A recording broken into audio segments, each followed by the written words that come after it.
सबके लेकिन विशेष क्या है, विशेष ये भी है कि आज के समय में ऐसे गुरु अब रह नहीं गए, ना वैसे चेला रह गए। पहले के गुरु ये है कि भजन करते थे, लेकिन हमारे परम पूज्य श्री राजा मोहन दास जी महाराज एकदम कहें तो अब क्या कहें, बिल्कुल शंकर जी की तरह भजन वाले हैं। लेकिन वैसे भजनानंदी आज के समय में मिलना बहुत कठिन है। पहले होते थे, लेकिन आज के समय में क्या हो गया, गुरु गुरु रह गए, चेला हो गए सबका। अब क्या है, गुरु जब पहले चेला पहले जगते थे, गुरु बाद में। लेकिन अब क्या हो गया, गुरु जगते हैं पहले, चेला जगते हैं।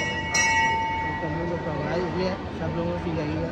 और माता पिता के वो भी सबसे प्रथम बच्चों के गुरु वही होते हैं, माता पिता। तो इसलिए अपने बच्चों को ऐसे संस्कार दें कि उनसे पहले जगह अपने माता पिता को अपने चरण स्पर्श करें, उसके बाद में अच्छे से लालन करें। यही हमारे युवा पीढ़ी तक संदेश कराएगा।